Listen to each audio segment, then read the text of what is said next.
go with Andrew, and how'd you assess his performance? He wants to win. He's thrown on Fridays before in his career. He's got great stuff, so he's fully capable, but the biggest thing was he wants to win. He had a moment in that Florida series that was an interesting moment in the dugout. He was pretty fired up, but that was kind of where it clicked, and if we were going to make a change, that he was as good of a candidate as anybody. And then my assessment, I'd love to watch the video, but I thought he threw the ball great.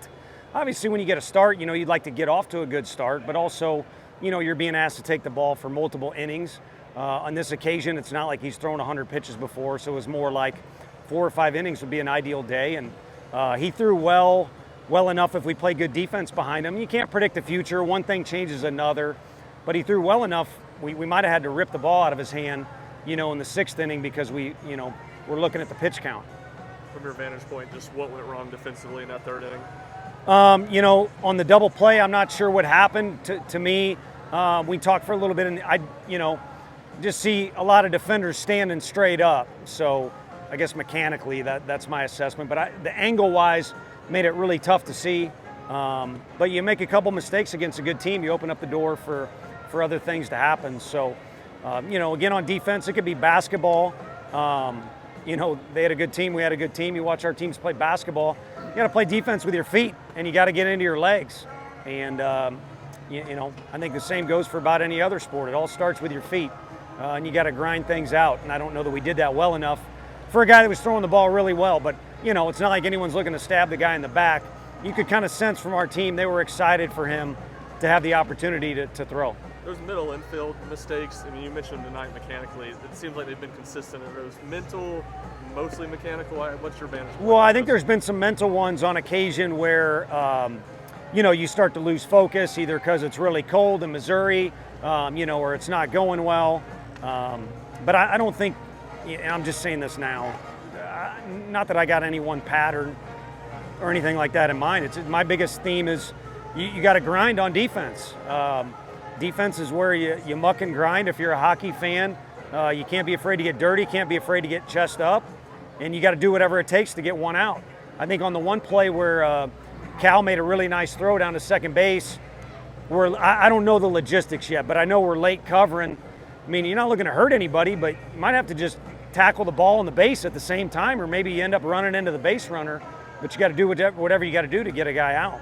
It looked to you like Holland started pitching faster about the 4th inning, really quickly. Yeah, a little bit more rhythm to everything he was doing, but it's easier to do that when things are, rolling for you too. So it's kind of 1-2 punch there is got to be going for you in order for it to work out that way.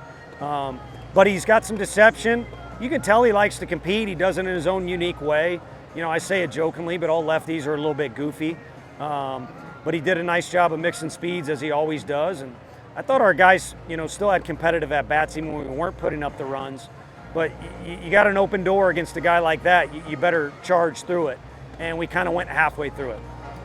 I saw Dollander pitching before the game. What's the plan for him this weekend? More than likely to start tomorrow. We'll get together as a staff. But, he probably was 95 pitches last week. And, one of those deals as a coach, we could have left Lindsey out there. We just kind of played the situation a little bit. And again, if a starter's not gassed out at 150 pitches or something, you could leave him out there. So, it would have been interesting if we would have left Doe in the game last week. But we want him to throw a full start for us. I don't know if that's 100 pitches or 80 pitches or whatever it might be, but good chance he starts tomorrow, bottom line. What did Hagen Smith do to shut you down in the last 3 innings? He jumps at you a little bit in the delivery, and he relishes the, I want to win, but I'm watching the game too, and you notice when guys want to be in the situation, whether they're wearing our uniform, a Florida State, Oregon, Arkansas uniform, and he wants to be out there. And then again, because he's jumping at you off the rubber and then the ball's jumping too, there's a little bit of deception. But I've watched video on him before, and he's absolutely buried some guys, and I don't know that he necessarily did that to us. Thought our guys competed. They had nothing to show for it, but it's one of the best arms in the league, and knowing him and knowing Coach Van Horn, they're probably anxious to get in a situation where he's got the ball in his hand again. Arkansas's infielders made a ton of big plays for them defensively. How much did you feel like that affected what you guys were able to do offensively? Yeah, it did. Their hard hit balls were mainly caught by our outfielders, which you'd like the guys to do. The hard hit balls on the infield for them I don't know if anyone will make Sports Center, but they were really good plays, and it, kind of deflated a couple guys after some really good at-bats. The left side of the infield was great, and then obviously they make a diving play at the middle too, second. So everybody contributed on their infield, and they didn't give us an opening. So as great as those plays were, I think it boils down to they didn't give us an opening on defense, whereas we did. Joseberger got into the one. Just talk about that, and man, it's kind of key play. Yeah, it is. Saw him a bunch in high school. Really talented kid, and I don't know exactly how his career went at Kansas, but again, he really likes to play. He's gotten stronger than the skinny kid I saw in high school, and he put it to use right there. But we had two pitches where I think looked like down and in fastballs to lefties, where they got it over the fence. We got it over the fence once. He swung the bat really well tonight, but I think the difference was the things we were talking about with Hagan doing well at the end of the game and us maybe not helping out our guys as best as we could. What was the difference offensively for y'all for those first 2 innings to last 7? The guys were juiced. They had a really good vibe going. I think going into the weekend, anticipation has been almost kind of a negative for us. Like we got to conquer the world or whatever you happen to be, titling the weekend or writing in an article seemed to take over their minds. Whereas today they were relaxed, enjoying the opportunity to compete, and it bled into the game.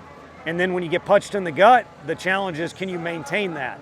And I will say, for what it's worth, it doesn't show on the scoreboard, but in the dugout, there were moments of frustration, but I didn't see our guys, tailspin because things went wrong, where, to be honest with you, they have in the past.